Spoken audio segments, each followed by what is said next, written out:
Thank you. All individuals are asked to either silence or turn off cell phones, pages, or other electronic devices that may disrupt the meeting. Approve the agenda. Approve the agenda as posted in accordance with the open meeting on here and place all agenda items on the table for discussion with the addition under new business of F for the FFA funding application. What is the wish of the council? I'll make a motion to approve with the addition. Second. I got a motion by Councilmember Gushek, second by Alderman Hercock to approve the agenda. Any discussion? Hearing none, all in favor signify by saying aye. Aye. Opposed, same sign. Motion carries. Approval of the minutes for the special work session meeting of October 1st, 2018 and the regular meeting of October 1st, 2018. What is the wish of the council? Move to approve. Second. Got a motion by Councilmember Knopfler, second by Councilmember Liljegren to approve the minutes. Any discussion? Hearing none, all in favor signify by saying aye. Aye. Opposed, same sign. I abstain. Motion carries. Approval of the bills, checks number 99385 through 99484, totaling $375,816.62. What's the wish of the council? So moved. Second. I got a motion by Mayor Zilka, a second by Councilmember Hanson to approve the bills. Any discussion? Hearing none, all in favor signify by saying aye. Aye. Opposed, same sign. Motion carries. Awards, donations, presentations, and proclamations. We got donations, resolution 2018-66. Accept donations, third quarter. Adopt. Lori? Yes, this resolution has the donations that we received for the third quarter of 2018. A donation of cash, $650 for Jamie Doble for the airport. The Gulf Group, Golfers Organized for Little Falls, $7,000 donation for the golf course. And Morrison County Public Health has donated 10 exercise stations to be used at Pine Grove Park. What's the wish of the council? Make a motion to adopt 2018-66. Second. I got a motion by Alderman Hercock, second by Councilmember Lundberg for approval of resolution 2018-66. Any discussion? Hearing none. Resolution, call a roll, please. Hercock? Yes. Gushik? Yes. Lundberg? Yes. Zilka? Yes. Hanfler? Yes. Liljegren? Yes. Knopfler? Yes. Hanson? Yes. Carries. Consent agenda. Animal control report, September 2018 receive. Deferral of a special assessments, 2018B, public improvement 378. Economic Development Authority minutes, September 2018 receive. Fire report, September 2018 receive. Heritage Preservation Commission minutes, October 2018 receive.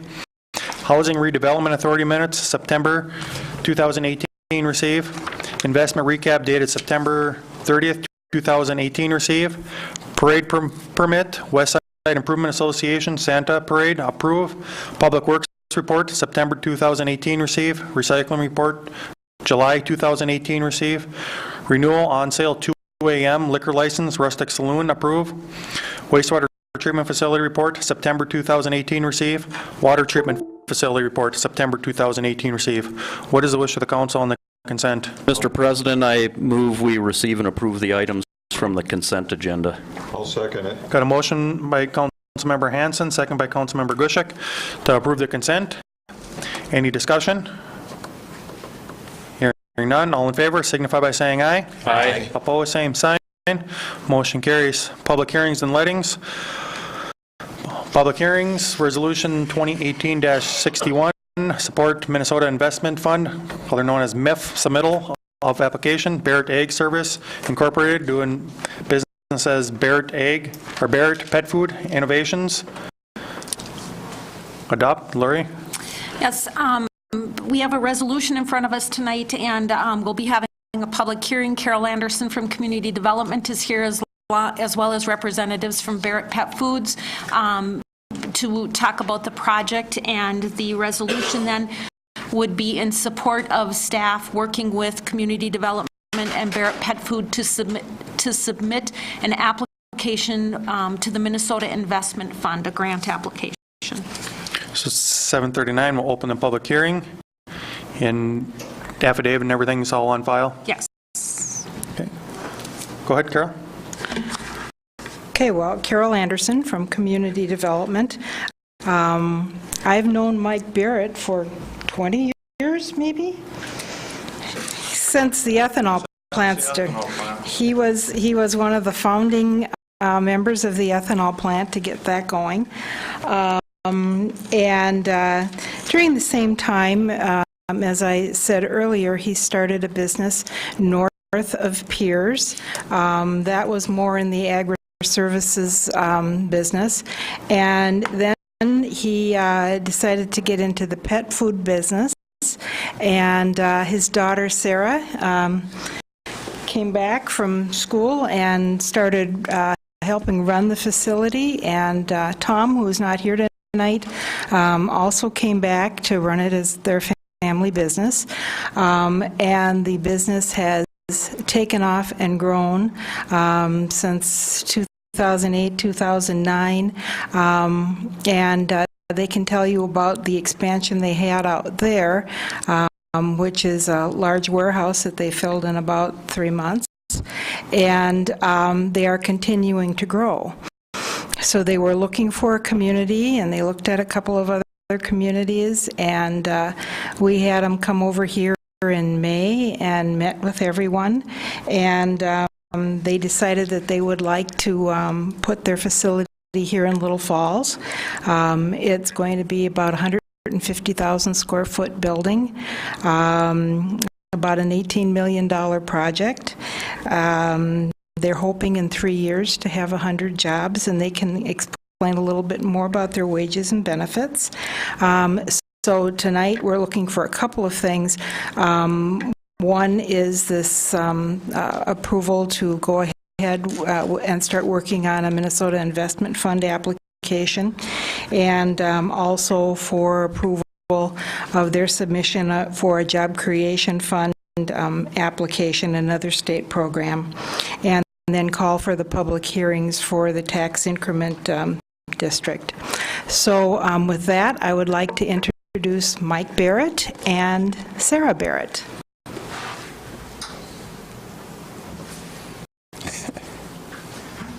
Both going to speak together? You can say what you'd like. Thank you for taking the time to listen to us today. I'm just going to give you a brief history of Barrett Pet Food, what we do. So we don't have our own brand. We're what they call a co-packer. A company comes to us with a formula and packaging in hand, and we manufacture the product, put it in their bags, and send it to their distribution centers. We are one of a handful of companies in the U.S. that do this. We're the only, or one of the only family-owned businesses. Most of them have been bought up by the multinational brands. However, we find our niche in the smaller companies. So we mostly work with family-owned, smaller pet food brands you would find in independent stores across the nation. We do a lot of exporting as well. Mostly we're sending to Asia, Canada, and Mexico. So for us, Little Falls, the main reason why we chose Little Falls was the community. We like the restaurants. We met with the school board. They were great to sort of talk about future jobs of the kids that go there, and we'd like to work with them. The accommodations, our customers come to visit us. We think it's a great town for our customers to be able to spend some time. And then also the workforce. This area is known for hard-working folks, and we see that where we're at today. We have a few employees coming over from Little Falls. So that's what drew us to Little Falls, and we're hoping that we can continue to grow and work here. We currently employ 80 plus, and that's growing every day. So last week, I think we hired 5 more individuals. We're growing from two shifts right now. We're going to 3 because we're at capacity.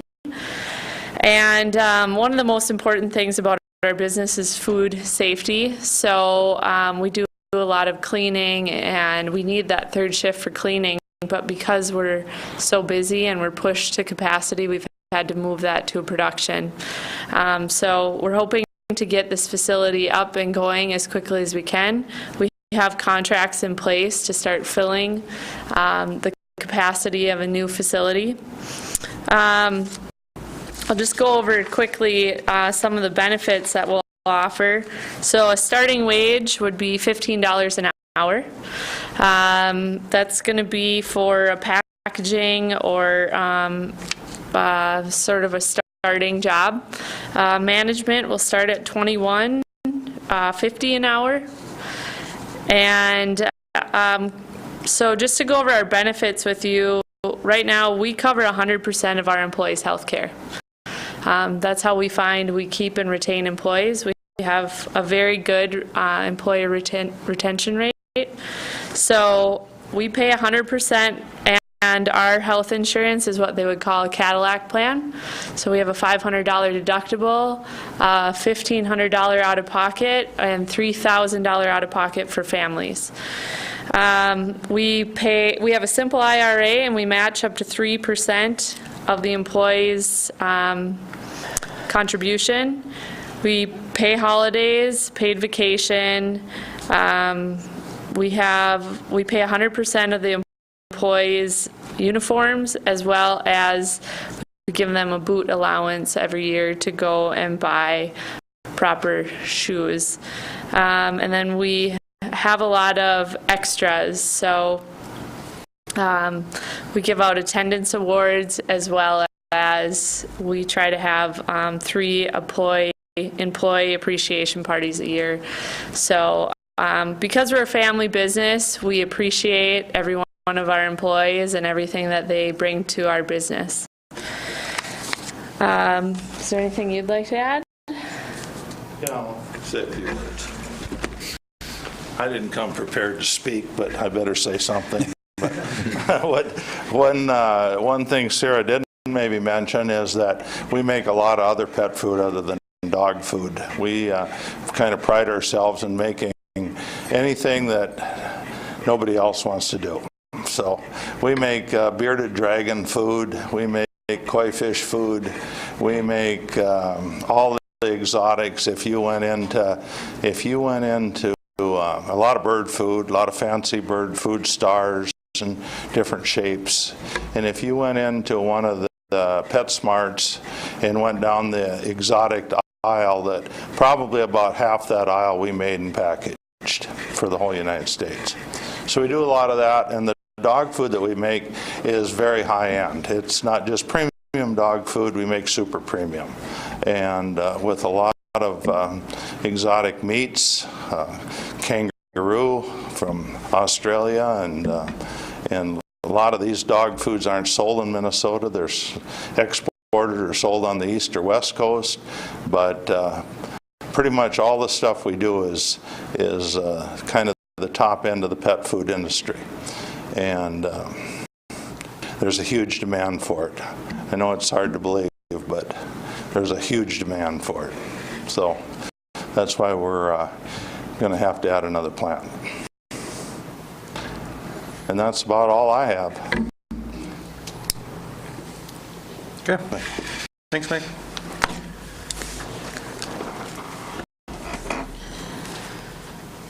Open it up for public comment.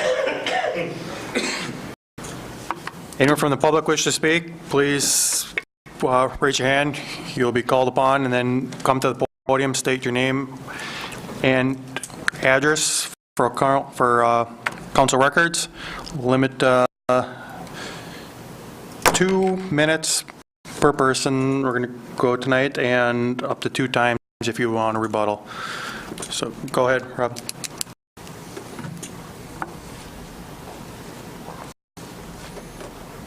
Hi, I'm Bob Reinitz, member of the EDA. My street address is 705 First Street Northeast, Little Falls.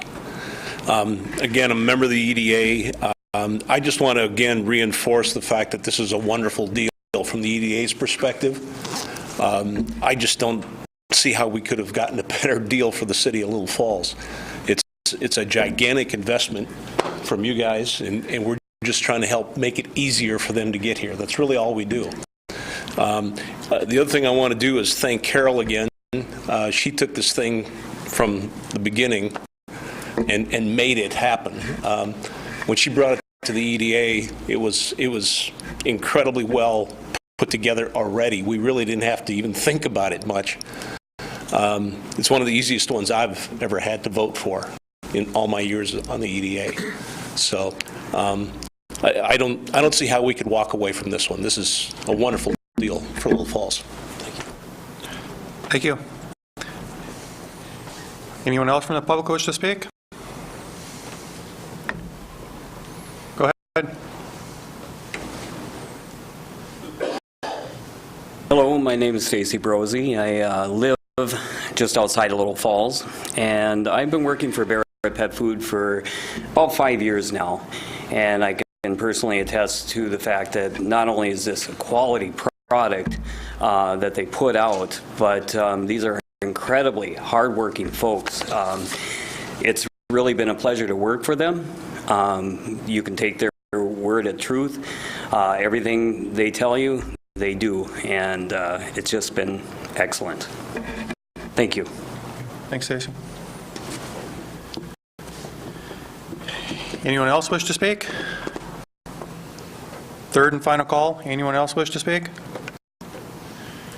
Hearing none, 7:51, we'll close the public hearing. What's the wish of the council? Make a motion to adopt 2018-61. I'll second that. Got a motion by Alderman Hercock, second by Council Member Knopfler for approval of Resolution 2018-61. Discussion? Mr. President, I have a question for Mr. Barrett. You said that you were adding an additional plant. Does that mean you're closing your other one, or are you going to have 2 plants? No, we're going to have 2 plants. Okay. No, Big time. we've decided that rather add on to the one that we do have, that we'd rather get into a city, and where we're at, that it's questionable if we've got enough electricity and enough natural gas, and so that's why we're looking for a second location. Thank you. But no, the one we've got is going to expand to probably 100 employees, and that's where we're going to stay. Thank you. What kind of odor follows with that? Is there much at all on? There's very little odor. I mean, anybody that wants is welcome to come and drive around our plant. You know, it's real minimal, and some days when we're using a lot of coconut oil and some other really good smelling oils, the plant really smells very pleasant. But even on the days with a lot of fresh meat, there's a very minimal smell. Mr. President, I would comment on that. We were on more than one tour of the facility, the present facility, and on the inside, we went through it one end to the other 2 or 3 times, and there was very minimal. On the outside, you couldn't tell that there was anything going on with meat in there. Doesn't smell like a meat processing plant or anything like that. It just, I thought it was, we had no issues on any of our tours, so. I just know if you drive into Perham some days, you can smell it, but I believe that's probably a whole different process and product that they're. We don't use any scraps. All our meat is, for instance, our chicken comes usually from Golden Plump, and it's mechanically deboned and deskinned chicken breasts, and there's no intestines, there's no junk, which some of the other dog foods, that's what they do. Right. And that's what you expect in dog food. But the super premium stuff that we make, a lot of it's selling for $4 and $5 a pound, and so it's got nothing. I mean, it would be safe for you to eat, and there's, because of it, there's just not the smell in the plant. Okay. Did you want to make note of the letter too? Yeah, we did receive a written comment. Would you like me to, to read it? Go ahead. Yep, that's fine. So it reads, "Hello, please read my letter of opposition during the public hearing tonight. I oppose it for numerous reasons. Pet food manufacturing plants usually have very unpleasant odors. Barrett Pet Foods innovation is likely no exception. The location of this plant is not acceptable. There are numerous homes and other businesses within close proximity that will be affected. If I had to guess, no one city staff or council member has researched this critical matter. As you know, I oppose business welfare. The taxpayers should not be subsidizing business. If Barrett can't make profit or grow without welfare, they should work for someone else who can. Numerous studies abound to show that taxpayer-funded economic grant handouts do not work as intended in the long run. I oppose this. Thank you, Robin Hensel." Okay. That was the only letter we received That was for the only comment. comment we received in writing. Okay. Any other questions from the council? Do we have a motion on the floor for approval? Any other discussion? Hearing none, resolution, call the roll, please. Gushik? Yes. Lundberg? Yes. Pilka? Yes. Hanfler? Yes. Liljegren? Yes. Knopfler? Yes. Hanson? Yes. Hurkok? Yes. Carries. Thank you. We're looking forward to working with you.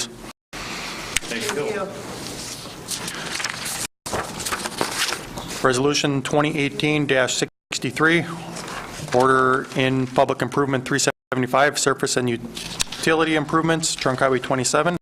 Adopt. Greg? Good evening. This evening we've got the public hearing for Project 375. This is also known as the Trunk Highway 27 improvements. We do have the affidavit of publication as well as the affidavit for the mailing to the individual property owners. To give you an idea what the project looks like, it's going basically from the far west end of town all the way through, crossing the bridge on the east side, and then just a little bit past 9th Street over by Lindbergh School on the east.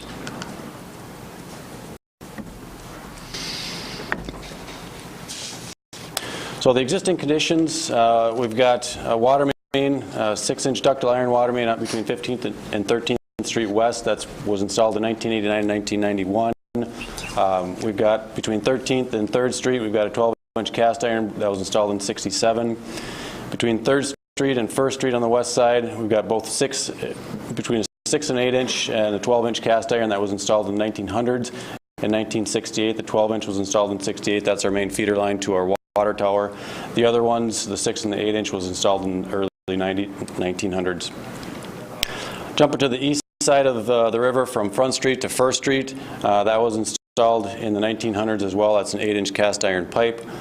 Between 1st Street and 4th Street on the east side, we've already replaced that recently. That was done in 1997 with an 8-inch ductile iron. And then from 4th to 5th Street on the east side is a 6-inch cast iron pipe that was done in the 1900s as well. Looking at the sanitary sewer in this stretch, between 4th Street and Lindbergh Drive on the west side, we've got a 15-inch clay that was installed in the 1900s. From Lindbergh Drive to 1st Street West, that was an 8-inch clay, again in the 1900s. From Front Street to Wood Street on the east side, it's a 10-inch clay pipe that was installed in 1916. From Wood Street to Kidder Street, that's a 12-inch clay, again 1916. Kidder Street to 1st Street East, this is our oldest pipe. I believe it was in the 1890s is what we've got as far as our records. And then from 1st Street to 4th Street, as I mentioned before, we recently reconstructed that back in 1997 with PVC pipe. And then from 7th Street to 9th Street on the east side, we've got clay pipe that was installed in 1968. Looking at the existing conditions here, this is Trunk Highway 27 looking west. You can see the road, it's not terrible shape. They're starting to see some patching at the joints where the pavement put together, but all in all, pavement's not terrible. There's various levels of service for various roads, so obviously with trunk highways, they want to see a high level of service, and then as you get closer down to the local roads, you don't need as high level of service for the road. So this is a situation where MnDOT felt that it was need to replace that blacktop in order to get it up to the level of service that they require. So as I mentioned, this is a partnership with MnDOT. They're looking at doing the road as well as the sidewalk improvements to make them ADA compliant. We take team onto that to do our utilities underground. We do have a number of sewer service blockages in the area that we've taken care of over the years, as well as numerous water service leaks. I do have a pipe here that, Craig, if you wouldn't mind passing that up to the council there, that we actually replaced or repaired the service lines between the main and the shutoff. That pipe in particular is a galvanized pipe that was in between where we had that 1890 and the 1900 pipe. It's galvanized pipe. You can see it's completely rusted away. That's indicative of that age of a pipe. It's been around for 100 years. It's seen its use. And then we do have some water quality issues because we do have dual water main in some locations. And so when you have the main feeder line, that 12-inch going, and you've got the 6-inch alongside it, you don't get the fresh water necessarily in that 6 or 8-inch line. And so we want to remove that dual water main, bring them all into the 12-inch, and so that we can make sure that we get the quality water to the residents along that stretch. A couple of pictures of some of the sewer in through there. This is on Kidder Street, I believe.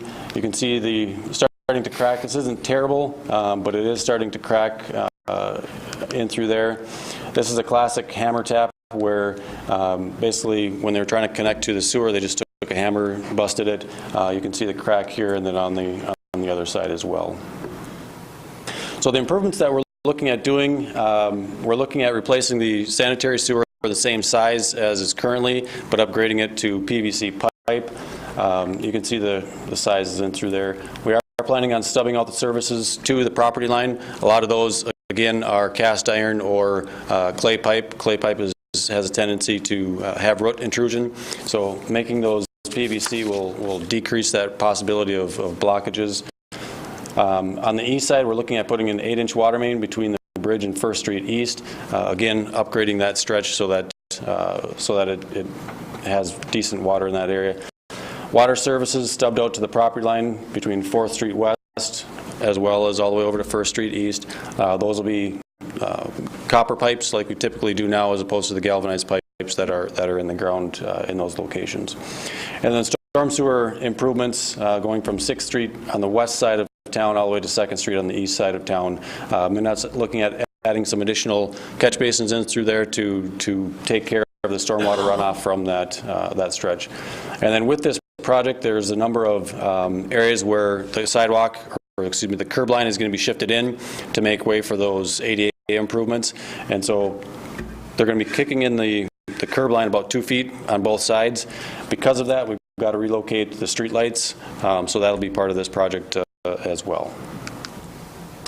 Looking at the probable cost, construction looking at about $1.8 million, contingency is $408,000, engineering $339,000, and for a total cost of $2.6 million for the project.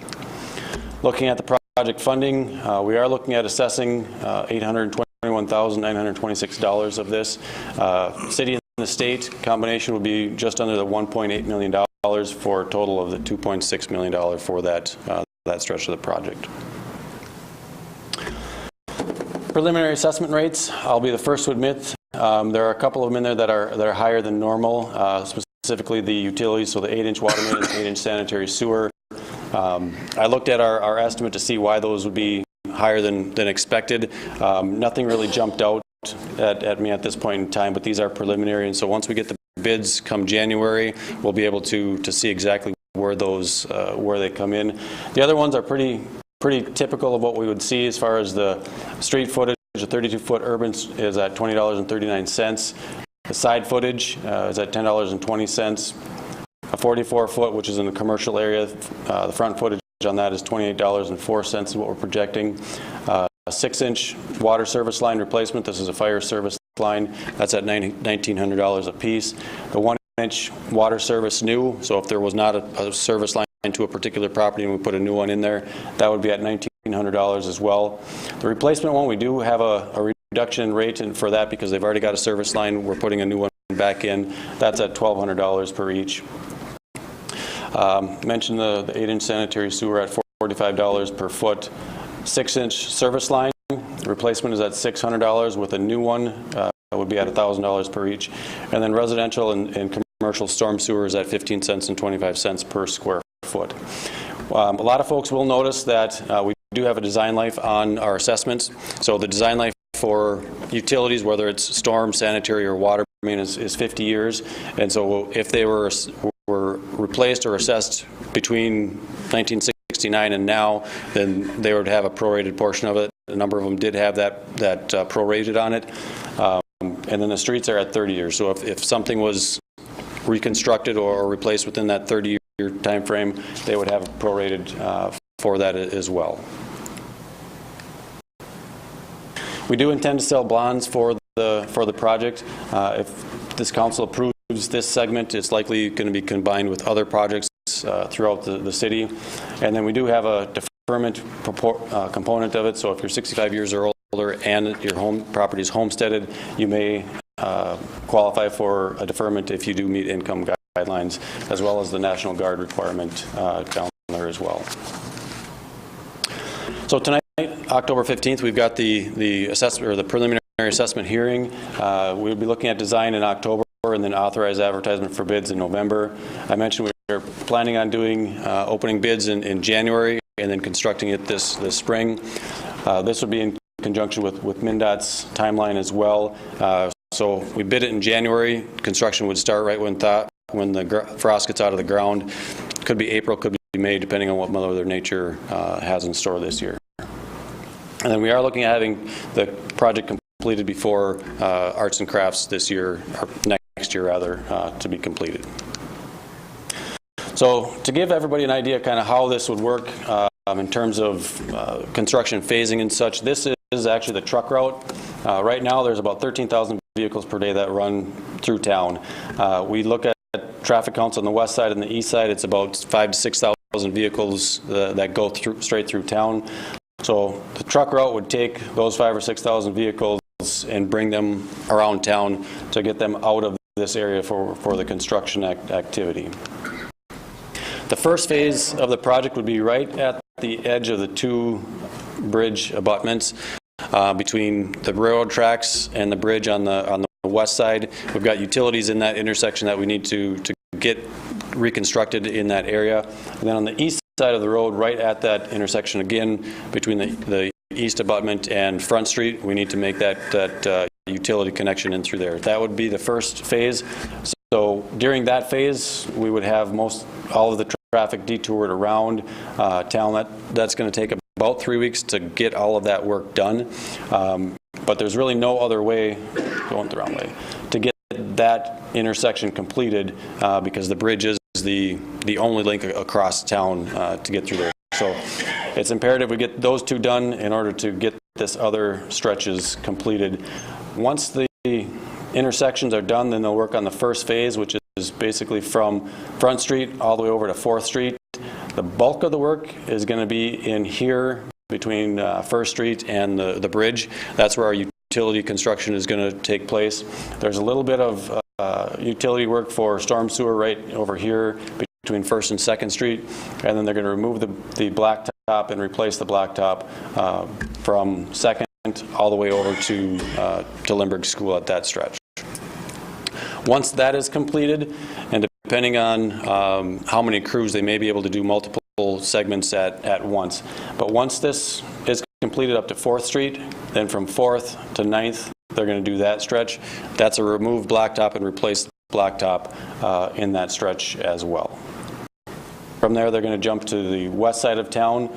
So from basically the railroad tracks all the way over to the west portion of the city limits is where they're going to do that third phase of the project. The underground work, the utility portion, is going to be from basically from the bridge all the way over to 4th Street, and then from 4th to 6th they're going to be doing some storm sewer improvements in that stretch as well. So we did have a couple of constituents call inquiring in regards to the assessments and how we calculate them, what they're for, that type of stuff. One also inquired if the sidewalk assessments that we did, if you recall, every year in 15, 16, and 17, we did sidewalk improvements for the tripping hazards and such. One wanted to know if that would potentially be credited towards this. I did indicate to that individual that the sidewalks are not assessed in the street projects, but we did assess them, once they were damaged or had some tripping hazards on them. So that's something we can look at as well. Let's see here. With this being a staff-initiated project, we do need a 7/8 vote to move this forward this evening. I know I have had some questions, and I even brought up some of them in terms of the utilities. I do estimate high usually when we start out, just to make sure that when we're budgeting for things, we've got budget to count for it, as well as the individual property owners. I won't know until we get bids and get those details figured out, what those actual prices will be. Even once we get bids, we got to go through construction to get the final number, but I'll be able to get a little bit closer once we take bids. So this evening, I'm going to ask the council if we can approve the project, move forward with that, and then we will, once we get bids in January, try to get those numbers pulled together for the residents, and then send kind of an updated assessment out so that they have an idea where these numbers would be expected once that comes into play.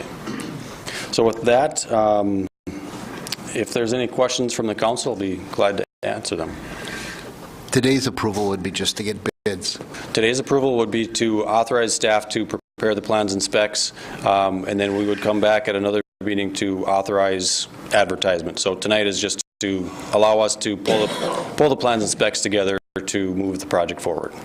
But I would need 7 out of the 8 in favor of that, yes. So we're not approving or disapproving the assessment rates at this point in time.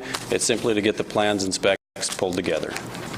And MnDOT's going to do their portion whether we do anything or not. That's correct, yes. Yep.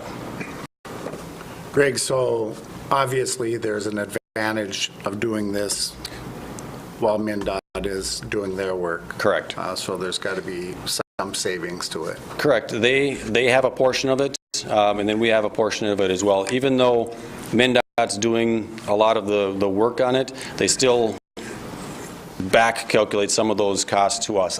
I've got an idea what they are, but I don't know for sure until we get those actual numbers in place.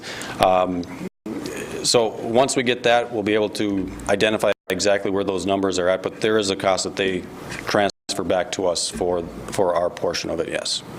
You mentioned the lights have to be moved. Yep. We just had them installed, and it cost us a lot of money. Correct.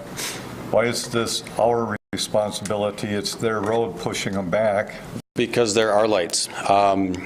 Because they're decorative lights that are above and beyond their normal Cobra lights, that's why the responsibility falls back to us. So once we converted from your typical overhead Cobra lights that we see out on First Street here, once we converted into the decorative historic lights, now they become our lights to operate and maintain. Now that they move the road in, that 2 feet on either side for the ADA compliance, we're responsible to make sure we move our lights as well at that point. That's a good chunk of the lights we installed. It is. Too bad we couldn't foresee that. Didn't know they were going to move the road on me. Okay. Any other questions for Greg before we open up for public comment? Yes, Mr. President. I was looking at the assessment rolls here, and I realized their projection. Some of your codes I'm having a hard time figuring out. For example, CCG BF 44. So that's curb and gutter, front foot, 44 foot. That'd be in a commercial area. Those that were commercial properties were assessed for the 44-foot wide street, even though there's a much wider street going back in along that stretch. A 32-foot one would be for a residential. Typically, a residential individual doesn't need a full 44-foot wide or 60-foot wide street. So we prorate the costs down to that 32, and then the same way with the 44. Okay, so if we were to do nothing in conjunction with this project, what would MnDOT be doing? They would be removing the curb and gutter, the sidewalk, and the blacktop, and doing all of that work. Okay. Were they total reconstruction, or were they looking at doing a mill and overlay? They would, in the areas where we're digging, they're looking at doing the total reconstruction. But if we were not to do anything, they would take off all the blacktop, and they would probably check to see if the subgrade is in decent shape or not. So I just want to be clear. MnDOT would have ripped up curb gutter bituminous, The whole 9 yards, yes. and then we're going to do the work underneath. That's correct. And then we're going to assess the adjacent property owners for the curb gutter and bituminous that we're not putting in. That's correct. And again, it goes back to being consistent with ones in the past. And that's where I want to have that discussion with the council once we get bids, once we see where those assessment rates are at, because there are folks that are still paying assessments on projects with a very similar situation. And so we've got to be mindful of those folks and how do we treat them fair, as well as how do we make it fair and equitable to the folks currently in 2019 that are here tonight, as well as on the rest of the project.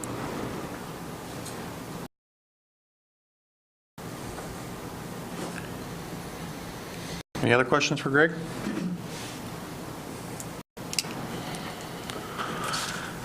Okay, this time we'll open up for public comment. If you wish to speak, raise your hand or stand. I'll call upon you. Typically, individuals are allowed 2 minutes and should be germane and concise and should not exceed 2 times with a maximum of 2 appearances. Anyone from the public wish to speak? Go ahead.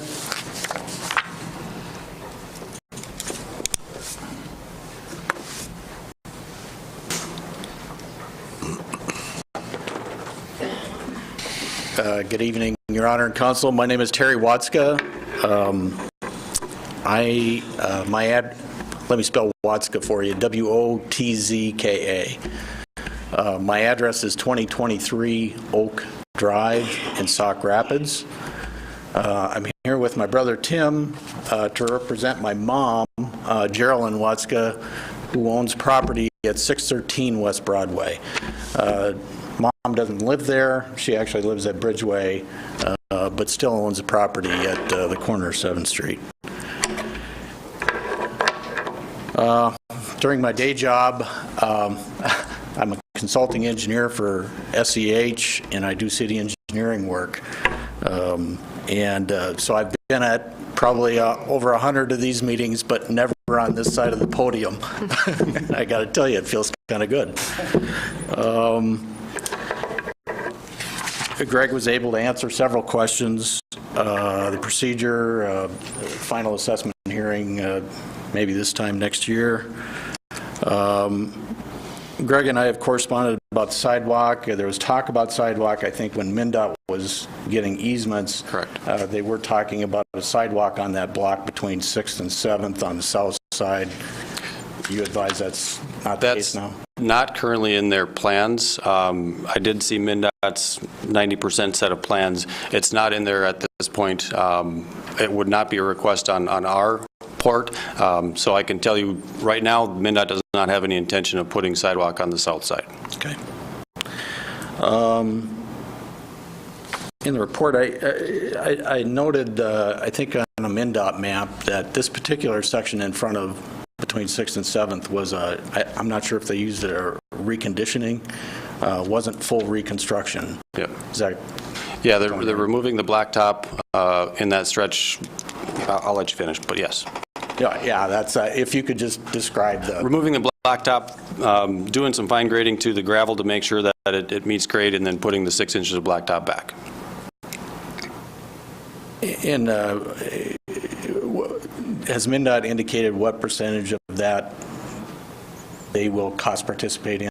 They haven't. They're still working on that agreement. So once we get those numbers, we'll be able to finalize that at that point. Okay. There are 2 projects here tonight, as you're well aware of. Geraldine is being assessed for the street only on this segment. We'll have additional comments on the next hearing. Thank you. Thank you.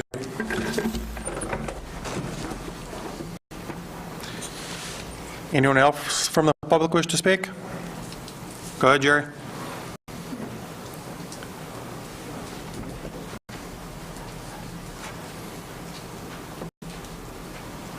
Thank you for your time. I came tonight just to kind Can we of... get name and address? Oh, I'm sorry. Jerry Drellick Insurance. I'm at 73 East Broadway, Little Falls. Thank you.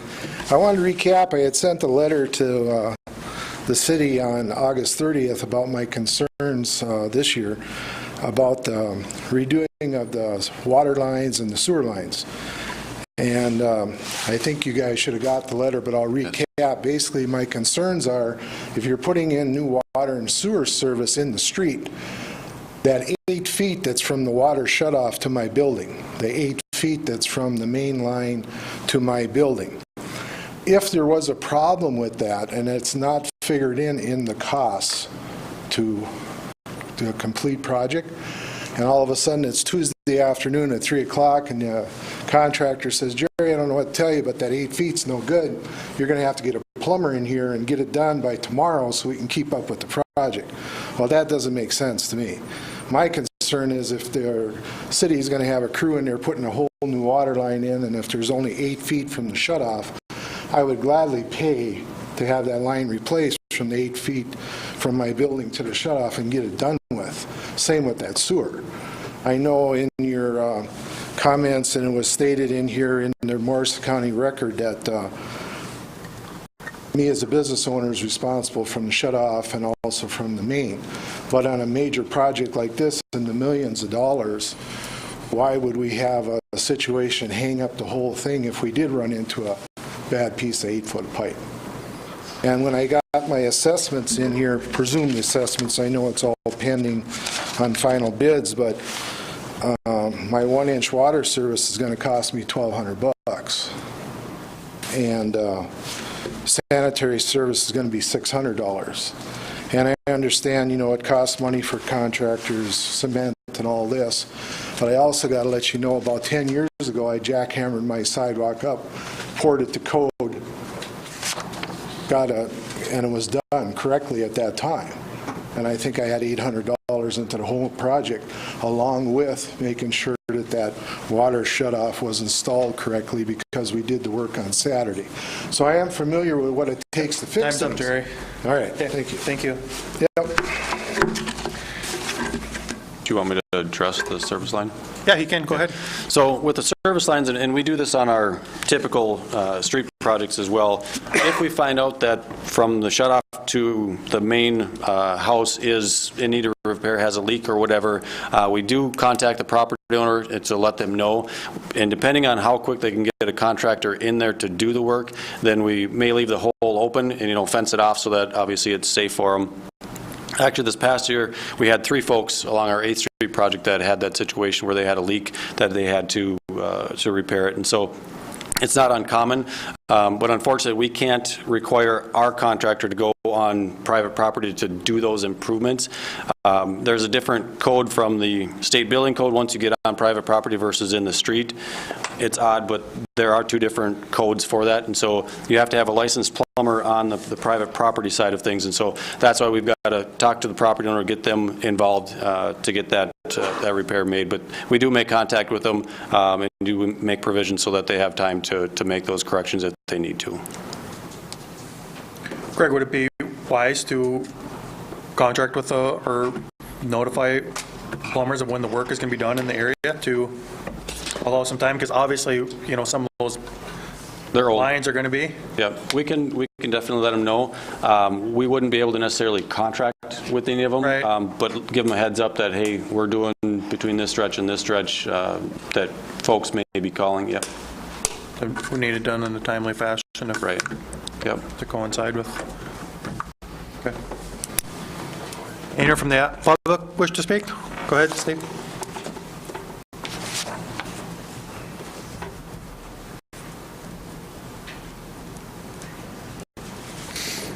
My name is Steve Hortness. I'm owner of Broadway Chiropractic Center at 111 East Broadway.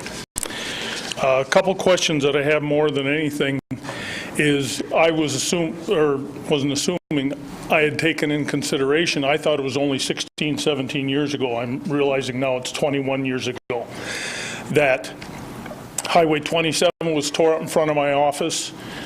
They guaranteed 6 weeks. It took 9. The curb, the gutter, the road was all done. I believe I've already been assessed to pay for that. The sidewalk was not done correctly from day one, and it was stated for 2, 3, 4, 5 years that it was wrong and it should have been taken care of immediately. The assessments that are coming, I feel I've already paid for, and I don't know why within 15 or now 21 years that I'm going to have to pay for them again when your statement said 50 years for storm sewer. Yeah. I would hope that that would be taken into consideration along with the curb gutter and everything else, and the road was done at that time. I would like to know a timeline to where I will not have a front door again. Again, last time they told me 6 weeks, it was 9 weeks.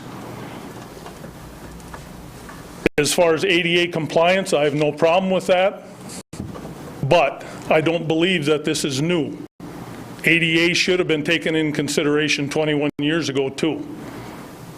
So there again, the sidewalk not properly done from day one.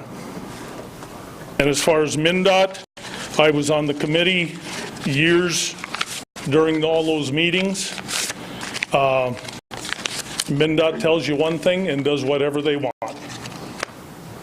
That's all I have to say. Thank you. Greg, you want to address that? Yep. So in regards to the street portion of it, we do have the assessments, the lifespan for a street portion of it is 30 years. So Mr. Horton, I'll look at your assessment to see if that was prorated or not. If it was not, I'll double check on that to get that corrected. The timeline in terms of your door when the various businesses would be out of access, we will have weekly progress meetings that the public will be invited to so that they can get an idea what to expect coming up the next week for construction. I don't have a date in term or time when those are going to be occurring. We'll have to get with the contractor once they're on board, what works with their schedule. Normally it's not Monday and normally it's not Friday. It's usually Tuesday, Wednesday, or Thursday because that works better with their schedule as well as everybody else's. But that'll be noticed to the folks so that they're aware of it. They can come to the meetings and hear firsthand what the progress is going to be and ask any questions at that point in time of the contractor and get it straight from the horse's mouth. The other question you had was in regards to ADA compliance.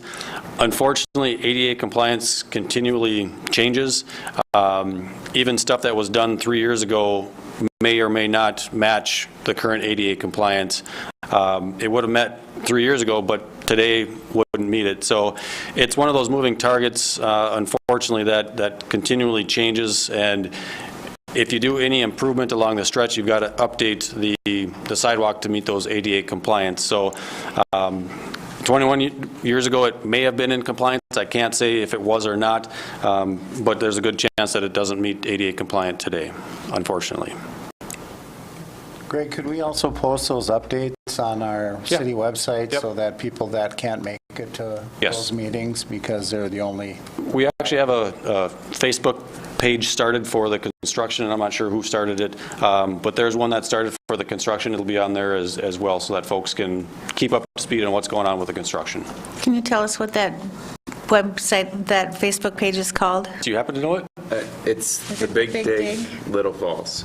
And The Big Dig, Little Falls. Anyone else from the public wish to speak? Anyone else from the public wish to speak? Third and final call. Anyone else from the public wish to speak? Hearing none. 8:26. We'll close the public hearing. What's the wish of the council on Resolution 2018-63? Do I have a motion? So moved. I'll second it. Got a motion by Councilmember Hanson, second by Councilmember Gushik to approve Resolution 2018-63. Any discussion? I just had a question. It says in that document through 11th Street East, but it's not going that far. No, it's not going that far. We want it to be over conservative because I wasn't sure where MnDOT was going to be stopping their construction project. And so it'll be just east of 9th Street, but to be consistent with what was in the original ordinance, or not ordinance, but the original resolution, it says that same language in there just to be consistent with it. Okay. Any other discussion? When you reroute this, you're going to be putting a lot of traffic out on north of Little Falls. Are they going to take precautions? Could be a lot of accidents, abnormal amount of traffic there. Yeah, so with that project, there will be additional traffic control, detour signs and such to handle that traffic. We've got the on-ramp where there's the merge to be able to go on through there. That's typical traffic protocol or safety in through there. But yes, there will be additional measures so that folks are aware of the additional traffic. Any other discussion? Hearing none, resolution, call a roll, please. Lundberg. Yes. Zilka. Yes. Hanfler. Yes. Liljegren. Yes. Knopfler. Yes. Hanson. Yes. Hurkok. Yes. Gushik. Yes. Carries. Resolution 2018-64, order in Public Improvement 375, surface and utility improvements, areas adjacent to Trunk Highway 27. Greg? So this is the public hearing for the side streets, I'll call it, along Trunk Highway 27. Not sure what it's called.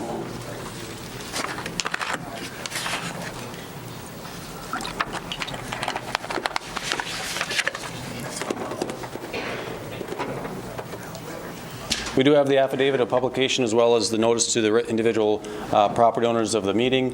So to give you an idea where this project is being located, we've got 13th Street on the west side. There's one block stretch over here that we're doing. On 11th Street on the west side, again, another block stretch. And then 7th Street east, we've got about a block and a half that we're looking at. On Lindbergh Drive, there's about a half a block. And then on Kidder Street, another half a block on the east side. The project need for this, 13th Street Southwest, we've got a 6-inch water main that was installed in 61 and 89, an 8-inch clay sanitary sewer. We don't have any record of installation, but we're thinking it's the 1930s just because of what's around in that area as far as the development goes. The storm sewer was installed in 1965. As you see in the pictures coming up here, it was a PASER rating of 3. The pavement condition is very poor. Back in 2016 when we did our pavement maintenance, the pavement was so deteriorated that we weren't able to even do work on that to try to preserve it. And you'll see that coming up in here in the pictures. So we've got quite a bit of cracking going on here right along the edge. We've got some spalling over here. We had to stop our pavement maintenance, slurry seal and fog seal, basically at the intersection there because this wouldn't hold up any better if we added the activity to this stretch. On 11th Street Southwest, it has both a 6 and a 4-inch in there. Again, there's no record of installation on those, on the date on that. There's an 8-inch sanitary sewer, clay pipe in poor condition that was installed in 1939. Again, that storm sewer at the intersection was installed in 1969 on First Avenue and then 1983 with Broadway. Again, this stretch has a rating of 3, and we weren't able to do any pavement maintenance on this stretch as well. You can see there's, cold patch in through here, quite a sizable patch at this spot, quite a bit of cold patch or patching from over the years at this avenue or alley as well. 7th Street Southwest, again, we've got a 6-inch cast iron water main. We don't have records of that stretch, but we're looking at the 1940s, again, based on what's around the area when the rest of that stuff was developed. We do have an 8-inch sanitary sewer clay pipe that's in poor condition that was installed in 1944.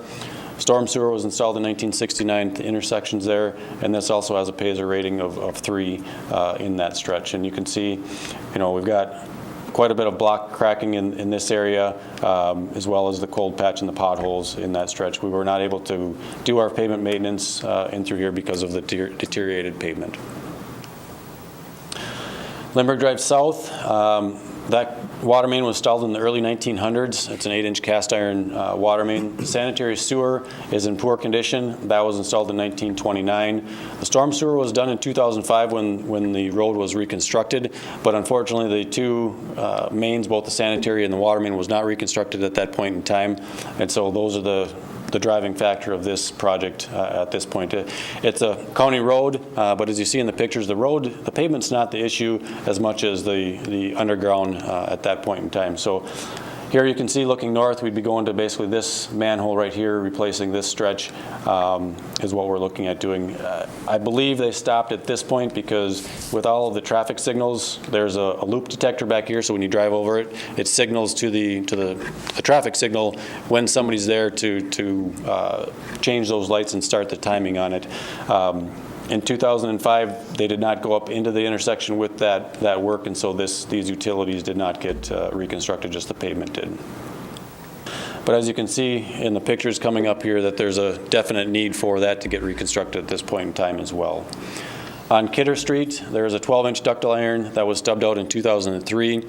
On Bay Street, which is actually the alley behind Broadway, between Broadway and First Street Northeast, back in 2003, a water main was stubbed in through there and stubbed out to the south, but it was never connected up to Trunk Highway 27.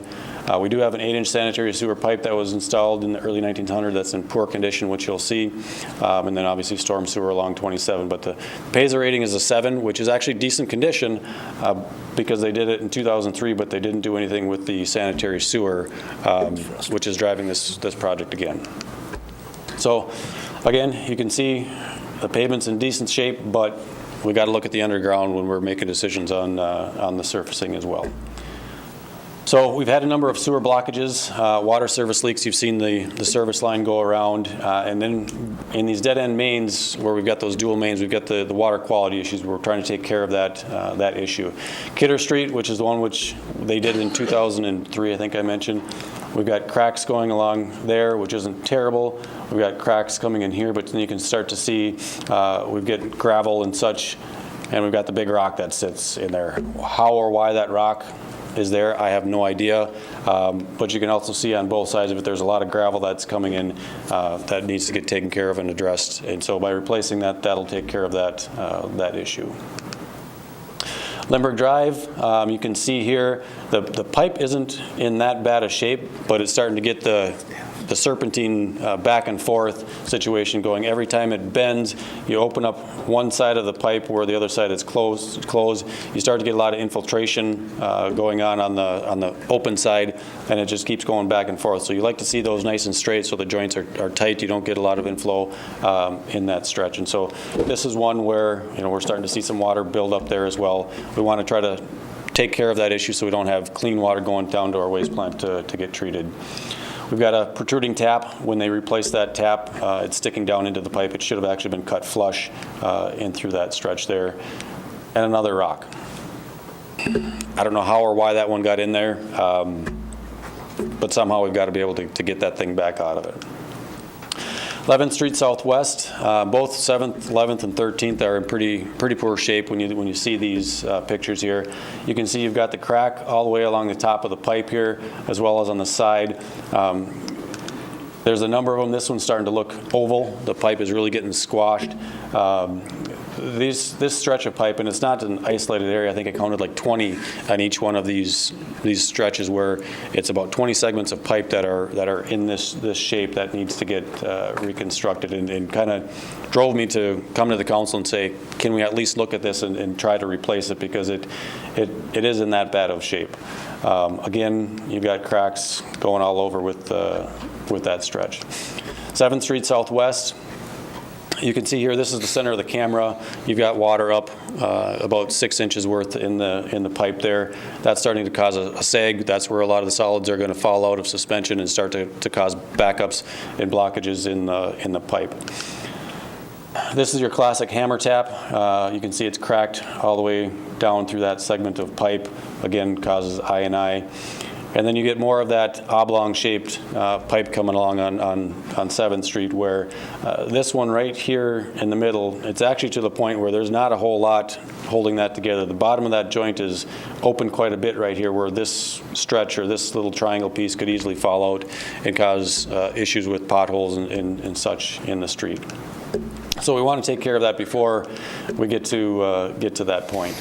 Again, more on 7th Street with the cracks this is an open section of pipe. This is about a ½ an inch in thickness, so we've got a ½ an inch there. You can start to see some smaller gravel making its way through the joint. And then it starts getting bigger. This is probably about an inch, and then it gets even bigger after that. So you're looking at between an inch and a half with openings right in the pipe.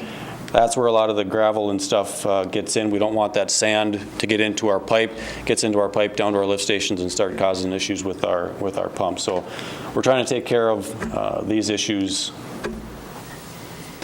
So the improvements that we're looking at doing throughout this project, we'll be putting in PVC sanitary sewer, same size as what the existing is, just replacing it. Obviously to better grade it in better joint conditions. The sewer services would be stubbed out to the property line, and then we'd be looking at a 6-inch water main on 13th, 11th, 7th Street, and Kidder Street. On Lindbergh Drive, we'd be looking at an 8-inch water main to make that connection. Water services would be stubbed out to the property line with new copper service. Storm sewer improvements would include catch basin replacements, as well as on 11th Street, we're going to the alley to add some additional catch basins, as well as on 7th Street to improve the drainage in those areas. So we've got a 32-foot urban street, which is typical for our residential streets on 13th, 11th, and 7th. You've got our typical pavement section there, and then actually a 58-foot urban street on Lindbergh Drive. They'd only be assessed for a 44 because that's what we typically assess out, but we would be replacing essentially what's back there right now, but that would be 58 feet wide to account for all those turn lanes and such in there. And then on Kidder Street, we'd be looking at a 48-foot urban street, again assessed at a 44-foot wide street because that's typical for our commercial areas. But to match what's upstream and downstream of that area, we'd be matching that 48-foot with our typical section. And again, relocate street lights as necessary. I don't see a whole lot of that on the side streets, but we may need to do one or two just to make the accommodations for the sidewalks. The opinion of probable cost, construction's looking at about $764,300. Contingency comes in just under $115,000 with engineering at about $131,000 for the project, for a total of $1,010,783 on that. Project funding, the city would be looking at 81%, so at $821,000, and then the assessments would come in at $189,083. One thing to keep note of, this project would not be able to be a standalone project. We would have to combine it with something else, so likely the Trunk Highway 27 project. If we were to assess and bond for that, this has to be at least 20%. So if we combine it with our Trunk Highway 27 project, we'll meet that 20% component of it. But as a standalone, this would not be would not be allowed to be bonded for those parts for that project. Again, we do intend to sell bonds. We'll likely combine this with another one. And those that are 65 years or older and meet income guidelines would potentially qualify for a deferment on the project, as well as the Minnesota National Guard and active military requirement. The assessment rates are the same as with the Trunk Highway 27 project, so I won't run through those again. Again, we do have a design life for our storm sewer of 50 years and then 30 years for our streets. There are a number of them that were assessed between 1969 and now, and so we did take those into account in our assessments to the best of our ability. So the next steps, again, we would look at a similar timeline as the Trunk Highway 27 portion of it, bid this in January, and then have a spring construction with that project. Any questions from the council? So we're just doing the south side, nothing on the north? The only stretch on the north is on 7th Street, where it's a half a block to the north. We actually got the camera from NJPA or Sourcewell, and so we started on the west side and was just basically moving east, televising the camera, and we ran into all of these pipes and segments that were in dire situations, and so that's what prompted me to say, can I take it on with this project because it is in such poor condition. We're only looking at doing the area that's bad, and that's why we're only looking at the south side. I was getting to 7th Street, but 7th Street's the only one that we're looking at doing that has a half a block to the north. Oops, there it was. Right up in here. Everything else, yes, is on the south side, and I take that back. Kidder Street has a half a block on the north because of the underground utilities. Okay. Any other questions for Greg? So if we don't do these, we're rolling the dice for the future as far as how long they're going to last and Correct. have to dig it up after and Correct. replace it. Yep. Does it save anything to be doing them at the same time as the other project because of overlap and where you go to? It will, both economy of scale. The bigger the project, the better prices you're obviously going to get, as well as overlapping. So when we do a 27 project, now we're not doing utilities on 27 out in through this stretch, but on Lindbergh Drive, for instance, we're going to have to stub out sewer and water, 20, 25, 30 feet into that intersection, put the blacktop back on, and then when you come back and dig down to meet this, you got to dig that 25, 30 feet of blacktop back up. So you do have that savings both at Lindbergh Drive as well as Kidder Street for that. Your biggest one is going to be economy of scale. You've got 11th, 7th, and 13th. Tie that onto the bigger project, you're going to get a better price per unit with that because the contractor is going to be able to stay in one spot and do a lot more work that summer for it. So are they going to overlay 27 all the way out? They're going to remove the bituminous pavement, all 6 inches of it, and put another 6 inches back down onto it, yeah. Yep. So to avoid all the patching? Avoid all the patching. Any other questions for Greg? Hearing none, we'll open up for public comment. Anyone from the public wish to speak? Go ahead to the podium, please.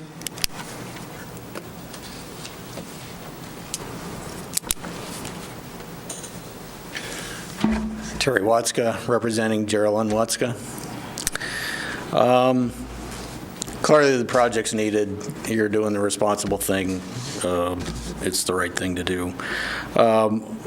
Where we have issue is with the amount of the assessments. Between this project and the Highway 27 project, my mom's property is being assessed over $17,000. Her total evaluation on that property is like $104,000. As you're aware, the special assessments cannot exceed the benefit to the property. What we're finding in some of our communities is that there's been successful challenges, particularly with regard to the sanitary sewer and water. We see some appraisals that put no value on that, and I'm not suggesting that here. A city that's similar to Little Falls that we work with is they assess 35% of the sewer and water costs. They're also doing a project in 2019. Just for comparison, their estimated sanitary sewer assessment is $15.50 per front foot versus the $45 on this project. The water main is at $23 per front foot versus the $55. So, and I understand the need to be conservative, and I think, we heard Greg say that. We hope that he's very, very conservative, and that these assessments come down significantly. In that community I mentioned to you that assesses 35%, they also have a cap. 8% of the project, or 8% of the property value, or $8,000, whichever is less. So they cap their assessments on residential properties at $8,000. And actually, that's kind of what we see on our pre-project approvals for projects like this, where we reconstruct the sanitary sewer and the water main, is really the appraisers are saying that the added value is really in that $6,000 to $8,000 benefit. Time's up, Terry. Thank you. Well, he can actually talk twice if he wants to. He can. I don't know. Is that all right, Mr. President? Yeah, because you can come back a second time anyhow. So I guess that's right. I don't know that I have anything to add. I'm just hoping, my mom is hoping that these assessments come down. I forgot to mention, she told me, tell them I'm 89 years old. So I better get that in there. Thank you. Thank you. Anyone else wish to speak? did you want me to? Mr. President, I forgot to mention that, like the 27 project, I would anticipate after we receive bids that I would send out an updated notice indicating where the assessments would be at. So I hope I'm very conservative and they come down considerably, but we would be sending out a notice so that they have an idea and are not left wondering all summer what the assessments would be. Okay. Anyone else wish to speak? Third and final call. Anyone else wish to speak? Hearing none, we'll close the public hearing at 8:47. What's the wish of the council on Resolution 2018-64? Move to adopt it? Second. Got a motion by Councilmember Lundberg, second by Councilmember Hanson to approve Resolution 2018-64.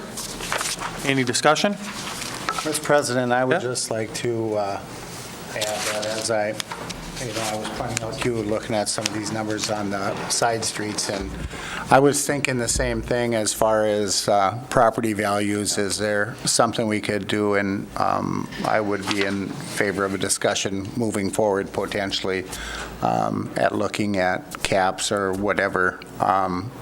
But I will be voting in favor of this just so we can find out what the costs are going to be. And because if you look at some of those values of the property and what the assessments would be, it seems to be a little steep. So the challenge that we have, if I may, Mr. Go ahead. The challenge that we have with feasibility reports that have various segments, some items cause that project to be more expensive than others. And so when it's broken up like that, you'll potentially get an assessment rate for this product and an assessment rate for this product over here, not knowing how many of them you're going to combine together. And so the challenge is, how do you make them so that you don't see that discrepancy? Because you'll get arguments, well, over here you're going to be at this rate, over here you're going to be at this rate.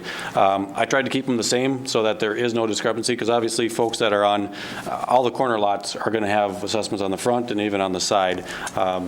I do anticipate, a discussion with that as well as the numbers coming down. But I would like to have that discussion with the council just to see what their feelings is on things. But once we get the bids in, we'll be able to have a much better discussion on those. Thanks, Greg. Yep. Any other questions? Comments? Well, I was just going to say thank you for looking at projects when you do, because I don't see any that we've done where we've left part of the stuff undone underneath it, so somebody else has to deal with it in 15 or 20 years. Right. Any other discussion? Hearing none, resolution, call the roll, please. Zilka? Yes. Hanfler? Yes. Liljegren? Yes. Knopfler? Yes. Hanson? Yes. Hurkak? Yes. Gushik? Yes. Lundberg? Yes. Carries. Call for public hearing, Barrett Egg Service, Inc., DBA Barrett Pet Food Innovations, Resolution 2018-71, tax increment financing. Lori? As we heard earlier in the public hearing that we had tonight, the city is working with Barrett Egg to move their facility or to add an additional facility here in Little Falls. As a part of that financing project, we're looking at doing a tax increment district, and so this resolution would call for a public hearing on the proposed tax increment district. The hearing would be December 17th of 2018. What's the wish of the council on resolution 2018-71? I make a motion to adopt. Second. Motion by Councilmember Gushik, second by Councilmember Knopfler to approve resolution 2018-71. Any discussion? Hearing none, resolution, call the roll, please. Hanfler? Yes. Liljegren? Yes. Knopfler? Yes. Hanson? Yes. Hurkak? Yes. Gushik? Yes. Lundberg? Yes. Zilka? Yes. Carries. Resolution 2018-72, business subsidy, adopt. Lori? Again, in conjunction with the Barrett Egg project, we are also looking at doing a business subsidy. This would be a joint public hearing with the EDA. It would be held the same night, December 17th. What's the wish of the council on resolution 2018-72? Move to adopt. Second. Got a motion by Councilmember Knopfler, second by Mayor Zilka to approve resolution 2018-72. Any discussion? Hearing none, resolution, call a roll, please. Liljegren. Yes. Knopfler. Yes. Hanson. Yes. Hurkak. Yes. Gushik. Lundberg. Yes. Zilka. Yes. Hanfler. Yes. Carries. Resolution 2018-62, support job creation fund application, Barrett Egg Service, DBA Barrett Pet Food Innovations. Adopt, Larry? Yes, as a part of their project, Barrett Pet Food would like to apply for, I have to get my right resolution here, for job creation funds. It's a project through the state of Minnesota where they will assist in helping them find employees and helping them do some training. They have the application ready to go, and they're looking for a resolution of support from the city supporting Barrett's application to the state for job creation funding. What's the wish of the council on resolution 2018-62? I'll make a motion to adopt 2018-62. Got a motion by Alderman Hurkak, second by Councilmember Liljegren to approve resolution 2018-62. Any discussion? Hearing none, resolution, call a roll, please. Knopfler. Yes. Hanson. Yes. Hurkak. Yes. Gushik. Lundberg. Yes. Zilka. Hanfler. Yes. Liljegren. Yes. Carries. Resolution 2018-69, certified delinquent accounts to Morrison County. Lori? Yes, every year we pass a resolution that would certify delinquent accounts to the county for collection with property taxes. I did include the attachment. I sent an email this evening with the actual attachment of the list of properties. It would include delinquent water, sewer, garbage, recycling. Typically, water we will shut off. There are some instances where we can't shut the water off, so in those cases, the delinquent bills are included on that list. Otherwise, they're typically sewer, garbage, and recycling. There are also things like weed mowing, tree removal, snow removal, fines that have been assessed to some property owners for cleanup of their property that haven't paid them, and then also if they have outstanding invoices for like water meters or those kinds of things, they're included on the list as well. What's the wish of the council on resolution 2018-69? Motion to adopt? Second. Got a motion by Mayor Zilka, second by Alderman Hurkak. For approval of resolution 2018-69. Any discussion? Hearing none, resolution, call a roll, please. Hanson? Yes. Hurkak? Yes. Gushik? Yes. Lundberg? Yes. Zilka? Yes. Hanfler? Yes. Liljegren? Yes. Knopfler? Yes. Carries. Resolution 2018-70, designate official depositories. Lori? Yes, we were recently notified, we have a large chunk of our investments with Morgan Stanley. Recently, we were notified that they are no longer going to be servicing government accounts. And so this resolution is adding, it's a company called RBC Wealth Management. The individual that we worked with at Morgan Stanley has moved to RBC Wealth Management. And so just for some consistency and continuity, we'll be able to transfer funds to RBC and then do our investments from there. What's the wish of the council on resolution 2018-70? I'll make a motion to adopt. Second. Got a motion by Councilmember Liljegren, second by Councilmember Hanson to approve resolution 2018-70. Any discussion? Hearing none, resolution, call a roll, please. Hurkak? Yes. Gushik? Yes. Lundberg? Yes. Zilka? Yes. Hanfler? Yes. Liljegren? Yes. Knopfler? Yes. Hanson? Yes. Carries. Submittal of transportation alternative grant, letter of intent, Minnesota Department of Transportation. Greg? Yeah, a couple of years ago, we applied for the Transportation Alternative Grant. The area was for the routes behind me. Basically, it fills in segments that don't have sidewalk or don't have trails behind them. So we've got Pine Avenue between Haven Road as well as the Belle Prairie Soccer Complex, and then from Lindbergh School north on 9th Street up to 4th Avenue, and then over by Lincoln School on the west side on 6th Street between 1st and 2nd Avenue. We'd like the approval tonight to go ahead and do the letter of intent. The full application will be coming later on, but we do need approval to do this by October 31st to submit the letter of intent for this application. What's the wish of the council? I'll make a motion to approve. Second. Got a motion by Councilmember Hanson, second by Councilmember Knopfler to approve. Any discussion? Hearing none, all in favor signify by saying aye. Aye. Opposed, same sign. Motion carries. FAA funding application. Craig? Yeah, the other item that we've got tonight is the funding application. Out at the airport, we're looking at reconstructing the crosswind runway into a paved runway. We do have the design complete, or 90% completed. The next step would be actually constructing it, and so we are looking at applying for this supplemental appropriations that was recently passed in the amount of $2.1 million to go towards the construction of this crosswind runway. So tonight, we're looking for approval to submit that application for that funding. What is the wish of the council? I move to approve. Second. Got a motion by Councilmember Lundberg, second by Councilmember Knopfler. Approve the application for FAA funding. Any discussion? Getting closer. Getting closer. Does this count for our portion? I don't believe it does. I'll have to check with them, but I don't believe it does. So there's usually a federal and state portion, but it's usually like a 90-10 split. So I would suspect that we'll also get state funds for this because I know it was kind of on the state's radar. So I suspect, like our other grants, our portion is going to be fairly small when it comes to the overall construction project. And then we split it with the We county. split it with the county, yes. Yep. Any other discussion? Hearing none, all in favor signify by saying aye. Aye. Opposed, same sign. Motion carries. Any reports or announcements?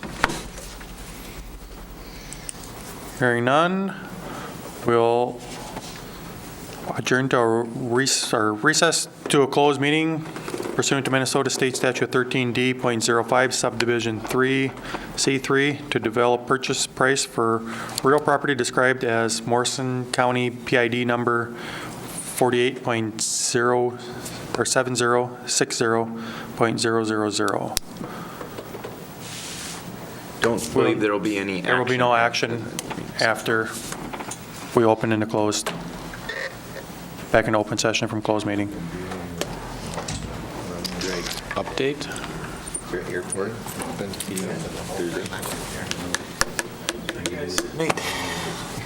don't you have them feed us? See ya. Have them feed us, did you say? Are you hungry? I said, why don't you have Olson feed us? Doesn't do any good with me not working at Coborn's anymore. I can't make lasagna and chocolate cake. I'm in your 9 to 12. I'm in my